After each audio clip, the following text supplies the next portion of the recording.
मोक्ष संन्यास योग अध्याय 18।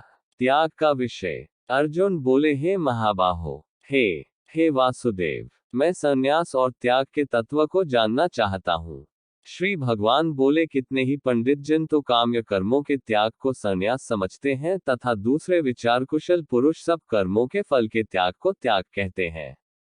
कई एक विद्वान ऐसा कहते हैं कि कर्म मात्र दोषयुक्त है, इसलिए त्यागने के योग्य हैं, और दूसरे विद्वान यह कहते हैं कि यज्ञ, दान और तपरूप कर्म त्यागने योग्य नहीं है।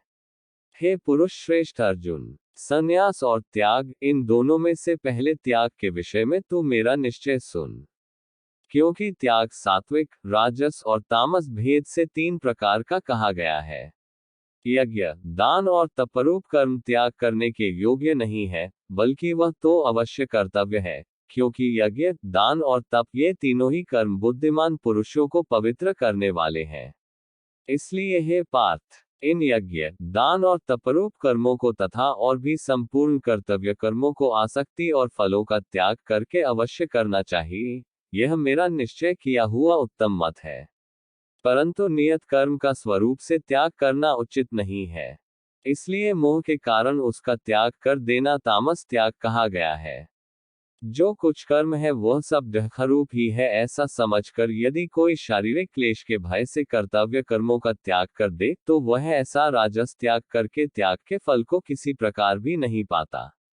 हे अर्जुन, जो शास्त्र विहित कर्म करना कर्तव्य है, इसी भाव से आसक्ति और फल का त्याग करके किया जाता है, वही सात्विक त्याग माना गया है।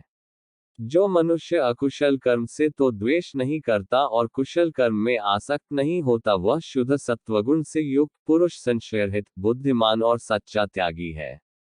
क्योंकि शरीरधारी किसी भी मनुष्य द्वारा संपूर्णता से सब कर्मों का त्याग किया जाना शक्य नहीं है, इसलिए जो कर्मफल त्यागी है वही त्यागी है, यह कहा जाता है।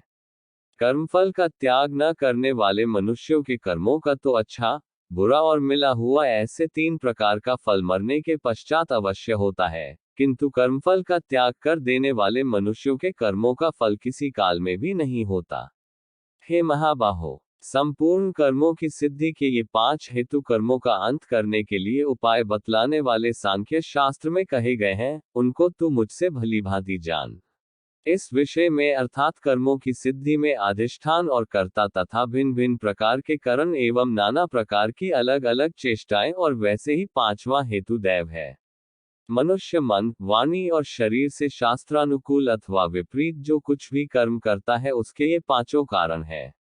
परंतु ऐसा होने पर भी जो मनुष्य अशुद्ध बुद्धि होने के कारण उस विषय में यानी कर्मों के होने में केवल शुद्ध स्वरूप आत्मा को कर्ता समझता है, वह मलिन बुद्धि वाला अज्ञानी यथार्थ नहीं समझता। जिस पुरुष के अंतःकरण में मैं करता हूँ ऐसा भाव नहीं है तथा जिसकी बुद्धि सांसारिक पदार्थों में और कर्मों में लिपायमान नहीं होती, वह पुरुष इन सब लोगों को मारकर भी वास्तव में न तो मरता है और न पाप से बंधता है। ज्ञाता, ज्ञान और ज्ञेय ये तीनों प्रकार की कर्म प्रेरणा है, और कर्ता, करण तथा क्रिया ये तीनों प्रकार का कर्म संग्रह है।